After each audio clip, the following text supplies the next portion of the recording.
அதுதான் இன்னைக்கு ஆர்எஸ் பாரதி சொல்றாரு, காலம் கடந்து சொல்றாரு.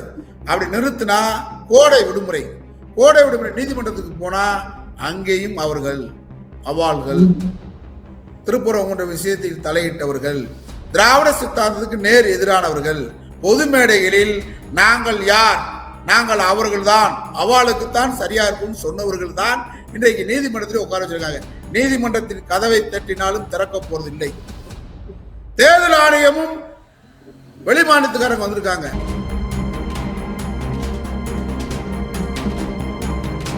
அவன் என்கிட்ட சொல்லிட்டான், 5 லட்ச ரூபா கொடுக்குறாரு ஆதவர்ஜுனா, எங்க கொரட்டூர், குளத்தூர், திருவெற்றியூர், ஆவடி, பெரம்பூர், மதுரை, திருநெல்வேலி, தூத்துக்குடி போன்ற மாவட்டங்களில் ரவுடிகளை பூரா பேசி எல்லாத்தையும் இறக்கி போராட்டம் பண்ணணும், வாங்க திமுக தகராறு பண்ண போறான்னு தான் கூப்பிட்டுருக்கான். ஆனா ஆயுதங்களோடு வாங்கன்னு சொல்லி கூப்பிட்டுருக்கான். எச்சரிக்கையா இருக்கணும்னு தான் நான் டிஜிபி புகார் கொடுத்தேன்.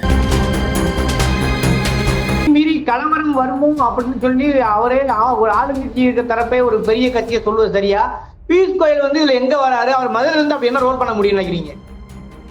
அதாவது வழக்கம் போல் சதினாலதான் நாளைக்கு ஏதோ பண்றதுக்கான திட்டங்கள் எல்லாம் இருப்பதாக நான் உணர்கிறேன். எடப்பாடியின் மௌனம் சரியல்ல, பியூஷ் கோயல் இங்கு உட்கார்ந்து இருப்பதும் சரியல்ல, பாஜக ஆட்சி அமைய போறது இல்லைங்க. அதனால எனக்கு கிடைக்கக்கூடிய நம்பகமான தகவல், இந்த ஊரில் இந்த தொகுதியில் இன்னார்தான் வெற்றி பெற வேண்டும் என்று அமித்ஷா ஃபார்முலா வடக்க இருக்கு. அந்த ஃபார்முலாவை இங்கே நிறைவேற்றியிருப்பதாக நான் சந்தேகிக்கிறேன். சொல்றேன், இது எல்லாம் நாளைக்கு சரி பண்ணிட்டு, ஏண்டா தமிழ்நாட்டில் ஒண்ணுதான் வடக்கே இருக்கக்கூடிய RSS உடைய சதி வாக்கு எண்ணிக்கையின் போதும் வாக்கு பதிவு போது நடக்கல. எனக்கு வாக்கு பதிவுலேயே சந்தேகம் இருக்கு. ஏன்னு கேட்டா எடப்பாடி பழனிசாமி பாஜகவும் கள்ள மௌனம் காக்கிறார்கள் இந்த 10 நாளா.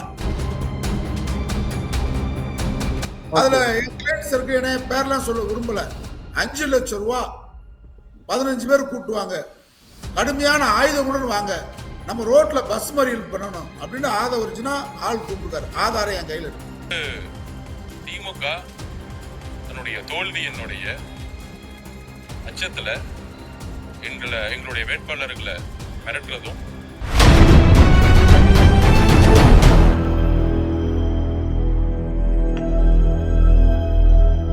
அறக்கழகம் பார்வையாளர்களுக்கு வணக்கம். இன்று நாம் சந்திக்கிற அரசியல் ஆளுமை அண்ணா திராவிட மக்கள் முன்னேற்ற கழகத்தின் நிறுவனர் வழக்கறிஞர் திரு பசுமன் பாண்டியன் அவர்கள். சார் வணக்கம். வணக்கம். குறிப்பா நாளைக்கு எலெக்ஷன் ரிசல்ட் கிட்டத்தட்ட தமிழ்நாடு அரசியல் களமே சூடு பிடித்திருக்கிறது. ஆனா இதற்கிடையே பாத்தீங்கன்னா நாளை கலவரம் நடக்கலாம்னு நீங்களே ஆல்ரெடி முதல்ல ஒரு புகார் மனு கொடுத்துருக்கீங்க. அதற்கிடையில இன்னைக்கு திமுக கட்சி சார்ந்த கட்சி அமைப்பாளர் RS பாரதி அவர்களும் இன்னைக்கு ஒரு கடிதம் எழுதியிருக்காரு. நாளைக்கு சட்ட ஒழுங்கு கட்டுறதுக்கு வாய்ப்பு இருக்குது, தேர்தல் ஆணையம் அதை முறையா பாதுகாக்கணும், ஜனநாயகத்தை காப்பாற்றணும்னு ஒரு லெட்டர் எழுதியிருக்காரு. முதற்கட்டமா இந்த எப்படி சார் அதை பாக்குறீங்க? நான் 3 நாட்களுக்கு முன்பாகவே இதை உணர்ந்து விட்டேன். திராவிட முன்னேற்ற கழகம் விழிப்புணர்வோடு இருக்க வேண்டிய இயக்கம். திமுக கழகத்தை நாடு பெரிதாக நம்புகிறது. நாளை காலையில் வாக்கு எண்ணிக்கை தொடங்க இருக்கிறது.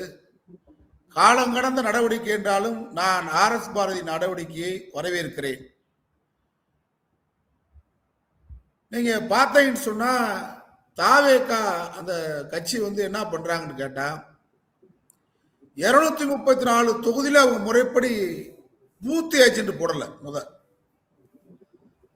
நாளைக்கு கவுண்டிங் ஏஜென்ட்டும் போடல. 75,000 பூத்துக்கு ஏஜென்ட் போடுறதுக்கு அவங்களுக்கு ஆள் கிடையாது.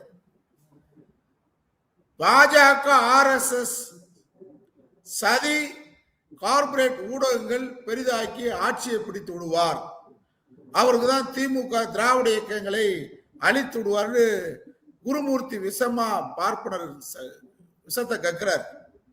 அவங்களுக்கு ஒரு நப்பாசை. ஆனால்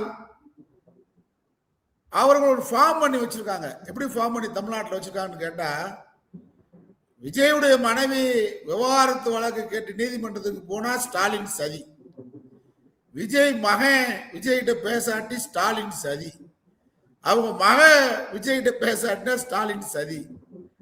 சந்திரசேகரும் அவங்க அம்மா, அவங்க விஜயுடைய அம்மா சோபாவும் அவர் வீட்டுக்கு வராது, பனையூருக்கு வராததுக்கு யார் காரணம் கேட்டா, சந்திரசேகருக்கும் சோபாவுக்கும் பனையூருக்கு வர்றதுக்கு பாதுகாப்பு இல்லை, திமுக சதி. அவருக்கு இப்ப தேர்தல் ஆணையம் என்பது ஒன்றிய அரசுடைய கட்டுப்பாட்டில் இருக்கு. அவங்க அவருக்கு பிரச்சாரம் செய்வதற்கு அவகாசம் கொடுத்தாங்க, அனுமதி கொடுத்தாங்க, பாதுகாப்பும் கொடுத்துருக்காங்க.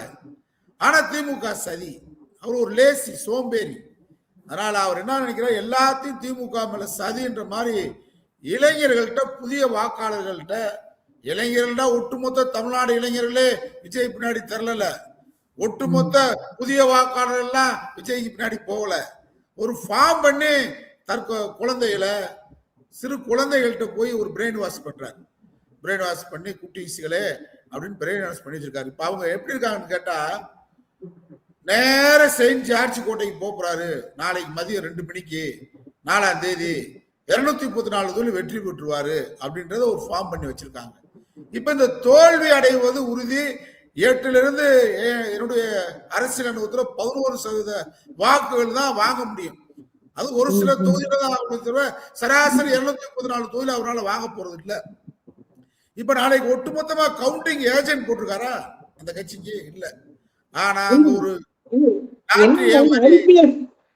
முன்னாள் IPS அதிகாரி ரவி போன்றவர்கள் கூட விஜய் வருவார்கள் மாதிரியான ஒரு கருத்து கணிப்பை கிடைப்பிருக்காரு. அதுவும் பேசும் போல இருக்கு. இந்த ரவி IPS சொல்லலாம் பொய்யா? ரவி யாருன்னு பாக்கணும், ஈரோட்டு கண்ணாடி போட்டு பார்க்கணும். பெரியார் கண்ணாடி போட்டு பார்த்தா தான் அந்த கண்ணாடி தான் நமக்கு யாருன்னு தெரியும். எப்பயுமே ஈரோட்டு கண்ணாடியை பயன்படுத்துங்க. அப்ப ஈரோடு கண்ணாடியை நாங்கெல்லாம் போட்டு பயன்படுத்தும் போது ரவி யாருன்னு கேட்டா செங்கோட்டையினுடைய நெருங்கிய உறவினர். பூனைக்குட்டி வெளியே வந்துருச்சா? அதனால இவரு ஊருக்கு 10 பேர் அனுப்புனாராம், ஓய்வு பெற்ற போலீஸ் அதிகாரி 10 பேரை. அவங்க 2,41,000 பேர்கிட்ட பெரிய நிறுவனங்களே இது சரியாக நாங்கள் செய்ய முடியல இந்த கருத்து கணிப்பைன்னு சொல்லி எல்லாம் ஒதுங்குறாங்க.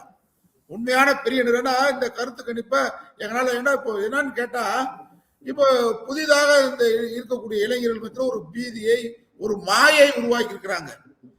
இப்ப 106 வேட்பாளர்களே அவரால் போட முடியல. கடைசி நிமிடம் வரைக்கும் இந்த ஹவுஸ்ஃபுல் டிக்கெட் கொடுப்பாங்க இவருக்கு தியேட்டர்ல. அது மாதிரி எல்லாம் எந்தெந்த உதிரி கட்சியில இருந்து வந்தவன பூரா சேர்த்து கடைசி நிமிடம் வேட்பாளர் பட்டியல் அறிவிக்க வரைக்கும் வேறு கட்சியிலிருந்து வந்தவனை சேர்த்து தான் 106 வேட்பாளர் அறிவிச்சிருக்காரு. இப்ப இந்த குட்டீஸ் கிட்ட, புதுசா வந்தவங்க கிட்ட நாளைக்கு திரும்ப வழக்கம் போல ஒரு பொய் சொல்லணும். கரூர்ல 41 பேர் இறந்தா செந்தில் பாலாஜி காரணம், அவங்க வீட்டுக்கு இரங்கல் தெரிவிக்க போகாத காரணம் ஸ்டாலின் அன்கிள் காரணம். இப்ப நாளைக்கு தோல்விக்கு யார் காரணம்? அவங்கதான் காரணம். கலவரம் பண்ண போறாங்கன்னு நம்ம சொல்றோம். அவன் கலவரம் தான் பண்ண போறான், அவனுக்கு வேற வழி இல்லை. இந்த தோல்வியை மறைக்கிறதுக்கு வேற வழி இல்லை. கலவரம் பண்ண போறான்னு சொல்லி நான் DGP கிட்ட புகார் கொடுத்தேன். அவன் கலவரம் பண்ண போறான், அவனை ரகசியமா கண்காணிக்க. ஏன்னா எனக்கு நான் ஒரு வழக்கறிஞர், எனக்கு தமிழ்நாடு முழுவதும் கிளைண்ட் சர்க்கிள் இருக்காங்க. அப்படி பார்க்கும்போது இன்னைக்கு தமிழ்நாட்டிலே நீங்க எடுத்துட்டீங்களா, ரவுடிப்பட்டியில் இருக்கிறவங்க அனைவருமே பிஜேபியில தான் அதிகமா இருக்காங்க. அதுல கிளைண்ட் சர்க்கிள் என்ன பேர்லாம் சொல்ல விரும்பல. 5 லட்சம் ரூபாய் 15 பேர் கூட்டுவாங்க, கடுமையான ஆயுதங்களுடன் வாங்க, நம்ம ரோட்ல பஸ் மறியல் பண்ணணும் அப்படின்னு ஆதரிச்சுன்னா ஆள் கூப்பிட்டுருக்காரு. ஆதாரம் என் கையில இருக்கு. கலவரம் நடக்க வாய்ப்பு திமுக கலவரம் செய்ய காத்திருக்கிறார்கள். என்ன எச்சரிக்கையா இருங்க. அதாவது சம்பந்தப்பட்ட பூத் லிஸ்ட்ல உள்ளவனை தவிர மற்ற யாரையும் விடாதீங்கன்னு ஆதரவு நேற்று புகார் கொடுத்திருக்காருல, அவரு பிரச்சனை கொடுத்திருக்காருல. நான் தான் தமிழ்நாட்டிலே கொடுத்தேன், இதை கண்டுபிடிச்சு கொடுத்தேன். அதுக்கு முன்னாடி கவுண்டர் அவர் கொடுக்குறேன். எங்க அப்பையும் குதிரைக்குள்ள மாதிரி அவர் கூட ஒளிய தெரியாத தலையாரி வீட்டில் ஒளிஞ்ச மாதிரி ஒளிகிறார். இப்ப திமுக தகராறு செய்ய வேண்டிய அவசியம் இல்லை. திராவிட முன்னேற்ற கழகத்துக்கு விழுகக்கூடிய, அதாவது திமுக தோழமை கட்சி தலைவரோடு சில பேர் பேசியிருக்காங்க. ஆனால் என்ன இருந்தாலும் மனவழி இப்ப எங்களுக்கு எல்லாம் இருந்தாலும், இங்கே முற்போக்கு சக்திகள், சிறுபான்மை மக்கள், திராவிட முன்னேற்ற கழகத்துக்கு கூடிய வாக்கு வங்கி, நாட்டு நலன் கருதி எங்க மனவழியை விட நாளைக்கு பிஜேபி RSS கால் பதிச்சா நாட்டுக்கு பெரிய தலைவலி ஆயிரும். அதனால தலைவலி வேணுமா, மனவழி போயிடும். தலைவலி இந்த நாட்டுக்கு வந்துடக்கூடாது. எல்லோரும் திராவிட முன்னேற்ற கழகத்திற்கு இயற்கை அவ்வளவுக்கூடிய வாக்குகள் விழுந்தாலே திமுக கழகம் அமோகமாக வெற்றி பெறும். இதுல எந்த மாற்றம் இல்லை. அதனால தகராறு செய்யணும், கலவரம் பண்ண வேண்டிய அவசியம் திராவிட முன்னேற்ற கழகத்துக்கு இல்லை. கலவரம் பண்ண வேண்டிய அவசியம் இல்லை. 1957 இருந்து இதுவரைக்கும் திமுக கழகம் தேர்தல் நின்றுருக்கு. வாக்குச்சாவடியிலையோ அல்லது கவுண்டிங்ல வாக்கு எண்ணக்கூடிய இடத்துல தகராறு செய்து என்னைக்கு வெற்றி பெற்ற வரலாறு இல்லை. இப்ப இவங்க தகராறு செய்து இப்ப பெரிய செட்டப்பே நடக்குது தமிழ்நாட்டுல. நான் இன்னைக்கு காலையில கூட ஒரு முக்கியமான ஆடியோ வீடியோ நான் வெளியிட்டேன். ஒன்றிய அமைச்சர் பியூஷ் கோயல் மதுரையில அவனியாபுரத்துல ஒரு பெரிய நட்சத்திர விடுதியில உட்கார்ந்துக்கிட்டு சில ஆலோசனை சதி ஆலோசனை பண்றாரு. பியூஷ் கோயல் நாளைக்கு வாக்கு எண்ணிக்கை நடக்க போகுது. பிஜேபி 234 தொகுதியில நிக்கல, அவங்க 28 தொகுதி தான் நிற்கிறாங்க. அவங்களுக்கு ஒரு ஒன்றிய அமைச்சருங்க முகாமிட்டு நாளை கவுண்டிங்ல இந்த மாதிரிலாம் நடந்துக்கிறணும் அப்படின்னு ஒரு சதி ஆலோசனையில் ஈடுபடுவதன் அவசியம் என்ன? அவங்க ஆட்சி வர போறது இல்லை. இப்ப என்னன்னு கேட்டா, திருடன் திருடிட்டு ஓடுவான், ஓடும் போதே அந்தாப்புறான்னு சொல்லிட்டு ஓடுவான். அது மாதிரி டிவிகேவா டிஎம்கேயா அப்படின்ற மாதிரி ஒரு திசை திருப்பிட்டு கலவரம் பண்ண போறாங்க அப்படின்னு அவன் சொல்ல வச்சுட்டு இவங்க என்ன பண்ண போறாங்கன்னா, என்னுடைய சந்தேகம் திராவிட முன்னேற்ற கழக தலைவர் மாண்புமிகு ஸ்டாலின் உள்ளிட்ட திராவிட முன்னேற்ற கழகத்துடைய வாக்கு எண்ணிக்கைக்கு நாளை செல்லக்கூடிய முகவர்களுடைய அன்பான வேண்டுகோள், நீங்க பூத்துல எவ்வளவு வாக்கு எண்ணிக்கை பதிவாயிருக்கின்ற எண்ணிக்கையும் நாளைக்கு அங்க திறக்கும் போது இருக்கிற எண்ணிக்கையும் சரிவாக்கணும். டெமோவை சரி பண்ணாட்டினா, டெமோ இல்லாட்டினா நீங்க கவுண்டிங் ஒத்துக்கிற கூடாது. 7C ஃபார்ம் சொல்றீங்களா? 7C செட் பண்றீங்களா? சொல்றேன், இது எல்லாம் நாளைக்கு சரி பண்ணிட்டு, ஏண்டா தமிழ்நாட்டுல ஒண்ணுதான் வடக்கே இருக்கக்கூடிய RSS உடைய சதி வாக்கு எண்ணிக்கையின் போதும் வாக்கு பதிவு போது நடக்கல. எனக்கு வாக்கு பதிவுலயே சந்தேகம் இருக்கு. ஏன்னு கேட்டா, எடப்பாடி பழனிசாமி பாஜகவும் கள்ள மௌனம் காக்கிறார்கள். இந்த 10 நாளா அவருடைய கள்ள மௌனத்துக்கு பின்னாடி சதி இருக்கிறதாக உணர்கிறேன். அவர்கள் டிவி கேட்ட நம்ம கையை காட்டிட்டு வந்தான் திருடன் நம்மகிட்ட கையை காமிச்சிட்டு இவங்க ஏதோ ஒரு சதி வலையில் ஈடுபட்டு இருக்கிறார்கள்.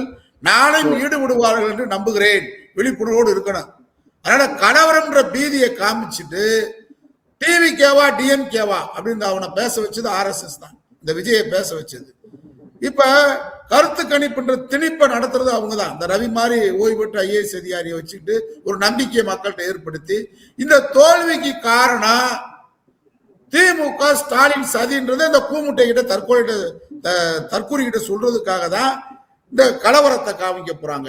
இதுக்கிடையில நாம் எந்த வகையிலும் முழுமையாக நம்முடைய வாக்கு எண்ணிக்கை போகக்கூடிய திராவிட முன்னேற்ற கழக தோழமை கட்சியின் அனைவரும் அங்கே இருந்து தபால் வாக்குகள் முதற்கொண்டு எண்ணிட்டு தான் வெளியே வரணும்.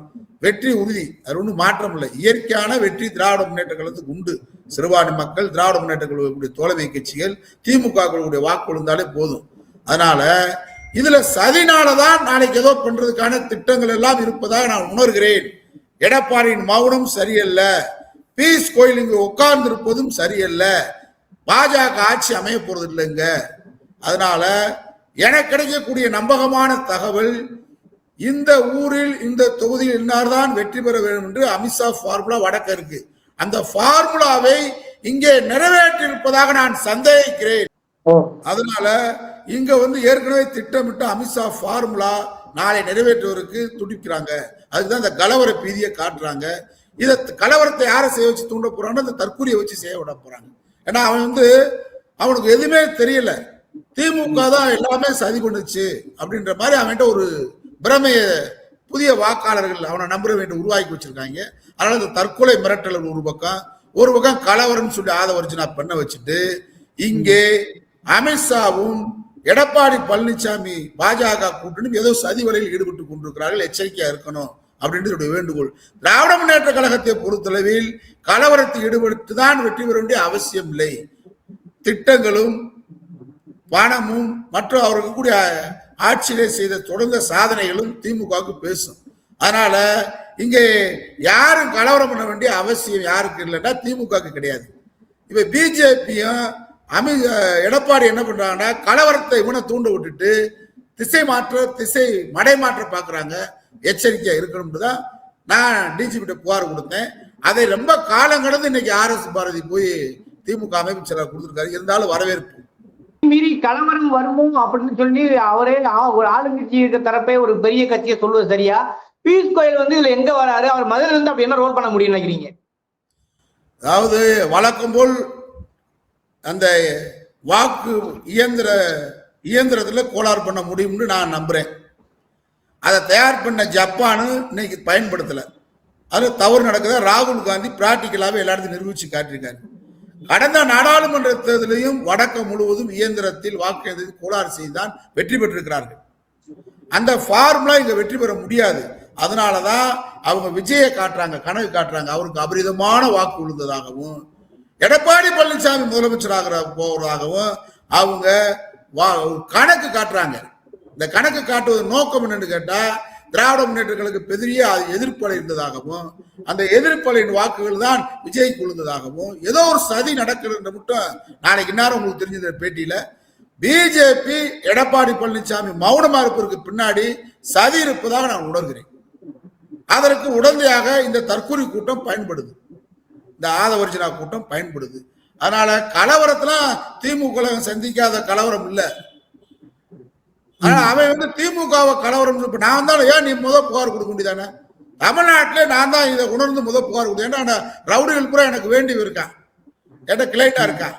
அவன் என்கிட்ட சொல்லிட்டான், ஏன்னா 5 லட்ச ரூபா கொடுக்குறாரு ஆதவர்ஜனா. எங்க கொரட்டூர், குளத்தூர், திருவெற்றியூர், ஆவடி, பெரம்பூர், மதுரை, திருநெல்வேலி, தூத்துக்குடி போன்ற மாவட்டங்களில் ரவுடிகளை பூரா பேசி எல்லாத்தையும் இறக்கி போராட்டம் பண்ணணும், வாங்க திமுக தகராறு பண்ண போறான்னு தான் கூப்பிட்டுருக்கான். ஆனா ஆயுதங்களோடு வாங்கன்னு சொல்லி கூப்பிட்டுருக்கான். அதனால காவல்துறை கவனமா இருக்குன்னு நான் டிஜிபி கொடுத்தேன். டிஜிபி முழுமையா 1 லட்சம் காவல்துறை இறக்கிருக்காங்க, துணை ராணுவ படை இருக்கு. ஆனா இதற்கு பின்னாலும் இங்கே திமுக வரக்கூடாது என்பதற்கு பல்வேறு சதி வலைகளில் பியூஷ் கோயல், அமித்ஷா ஃபார்முலா அரங்கேற போறார் என்ற சந்தேகம் தான் எனக்கு எழுகிறது. அதனால விழிப்போடு இருந்தால் அதை முறியடிக்க முடியும். திராவிட படை விழிப்போடு இருக்க வேண்டும். மதச்சார்பற்ற கூட்டணி தலைவர்கள் விழிப்போடு இருக்கணும். கேடர்ஸ்கள் தளபதிகள் விழிப்போடு இருந்தா நாளை முறியடிச்சிடலாம். RSS சதியை, RSS பின்னாடி இருக்கக்கூடிய தாவேகா, RSS ஒத்தடிமையா இருக்கக்கூடிய எடப்பாடி பழனிசாமி சதியை முறியடிப்பதற்கு நாளை நாம் வாக்கு எண்ணிக்கை மையத்தில் நாடும் வாக்கு எண்ணிக்கைக்கு போகக்கூடிய தோழர்களும் விழிப்போடு இருக்க வேண்டும் என்று என்னுடைய அன்பான வேண்டுகோள். வேற ஒண்ணும் இல்லை. ஏன்னா டேம்பரிங் பண்ணி அந்த வீடியோக்களை மம்தா வெளியிட்டாங்க. அவங்க உச்சநீதிமன்றத்துக்கு போயிருக்காங்க. அங்க மாநில முகவர்களையும் போடணும்னு உச்சநீதிமன்றம் சொல்லியிருக்கு. ஆனா தமிழ்நாட்டிலையும் பாத்தீங்கன்னாக்க ஒன்றிய மாநிலம் அல்லாதவர்கள் பிற மாநிலத்தவரை பார்வையாளராக போட்டிருக்காங்க. இது எதுவும் சிக்கல் ஏற்படுத்துமா? ஏன்னா இப்ப வெக்கேஷன் கோர்ட்டோட பாத்தீங்கன்னாக்க GR சுவாமிநாதன், மற்றபடி கௌரி, விக்டோரியா கௌரி, லட்சுமி நாராயணன் போன்ற நீதிபதியில போட்டிருக்காங்க. இதுவும் ஒரு பக்கம் சந்தேகத்தை கிளப்புவதாக தகவல் வருகிறது.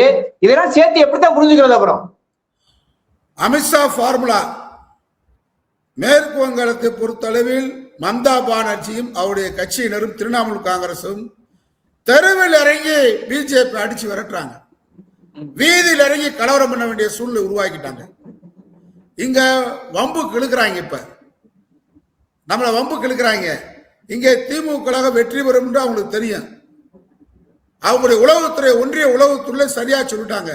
விஜய்க்கு 8% முதல் 11% தான் வாக்குன்றது அமித்ஷாவுக்கு தெரியும். எடப்பாடி பழனிசாமிக்கு வாக்கு சதவீதம் குறைவுன்னு தெரியும். திமுக வெற்றி உறுதி என்றதும் ஒன்றிய உளவுத்துறை தகவல்ல உறுதியாயிருச்சு. இதை மாற்றி அமைப்பதற்கு கலவர பீதிய இந்த தற்கொலையை வச்சு பண்றாங்க. அதுக்கு தற்கொலை மிரட்டல் ஒரு பக்கம். நாளைக்கு பாருங்க, நிறைய இடங்கள்ல பாத்தீங்களா ஆம்புலன்ஸ் எல்லாம் தயாரா இருக்கணும், தீயணைப்பு வண்டி தயாரா இருக்கணும், போலீஸ் ரோந்து நாளைக்கு இருக்கணும். ஏன்னு கேட்டா வீடுகள்ல குழந்தைகளை வச்சு மிரட்டுவாங்க. தற்கொலை பண்ண போது மண்ணெண்ணை வச்சு தீ குளிக்க போவான், ட்ரெயின் முன்னாடி சாக போவான், எல்லா வேலையும் நடக்கும். இதெல்லாம் திசை திருப்புற வேலை. எந்த திசை திருப்புக்கும் நம்ம பணியாயிடக்கூடாது. அது மாதிரி தகராறு கூட ஆதவர்ஜனா ஏற்பாடு பண்ணியிருக்காங்க. அதையும் நம்ம முறியடிக்கணும். இதுக்கிடையில நீங்க சொன்னது மாதிரி எந்த வடிவிலும் அமித்ஷா ஃபார்முலா அரங்கேற்றுவதற்கு அவங்க எலக்ட்ரானிக் இயக்கத்துல ஏற்கனவே ஏதோ தில்லுமுள்ளு பண்ணிருக்கிறதாகவும் அரசு பிரசமான தகவல் இருக்கு. நாளைக்கு பண்ண போறாங்கிற தகவலும் இருக்கு. அதுக்கு மேல தகராறை காண்பித்து வாக்கு எண்ணிக்கையை நிறுத்தலாம். அதுதான் இன்னைக்கு RS பாரதி சொல்றாரு, காலம் கடந்து சொல்றாரு. அப்படி நிறுத்தினா கோடை விடுமுறை நீதிமன்றத்துக்கு போனா அங்கேயும் அவர்கள் அவாள்கள், திருப்புறம் போன்ற விஷயத்தில் தலையிட்டவர்கள், திராவிட சித்தாந்தத்துக்கு நேர் எதிரானவர்கள், பொது மேடைகளில் நாங்கள் யார், நாங்கள் அவர்கள்தான், அவளுக்குத்தான் சரியா இருக்கும்னு சொன்னவர்கள் தான் இன்றைக்கு நீதிமன்றத்தில் உட்கார வச்சிருக்காங்க. நீதிமன்றத்தின் கதவை தட்டினாலும் திறக்க போறது இல்லை. தேர்தல் ஆணையமும் வெளிமாநிலத்துக்காரங்க வந்திருக்காங்க, ராணுவம் வந்திருக்கு. எல்லாத்தையும் முறியடிக்கிறதுக்கு மக்கள் தீர்ப்பு தான். இந்த மக்கள் தீர்ப்பை திசை திருப்புவதற்கு ஆட்சி அதிகாரத்தை பயன்படுத்தி அவாள்கள் இங்கே திராவிடத்துக்கு எதிராக சதி வலையில் அமித்ஷா பார்முலாவை அரங்கேற்ற துடிக்கிறார்கள். எச்சரிக்கையோடு இருக்க வேண்டும். தமிழக அரசியலை பொறுத்தவரை இந்த அளவுக்கு ஒரு கொந்தளிப்பு எப்போ உருவானதில்லை. அதையும் தாண்டி நாளை வாக்குப்பதிவு நிறைவேறுமா அல்லது நீங்க சொல்லக்கூடிய அளவில் வேறு எதுவும் அசம்பாத நிகழுமா என்று தெரியவில்லை. உங்கள் கூர்மையான கடுமையான விமர்சனங்களை அப்படியே மக்கள் மறுவிக்க விட்டு விடுகிறேன். இந்த விவாத சூழல் அறக்கலத்துக்கு நேரம் ஒதுக்கிற ஆரிய திராவிட போர் நாளை நடப்பது. திராவிடம் வெல்லும்.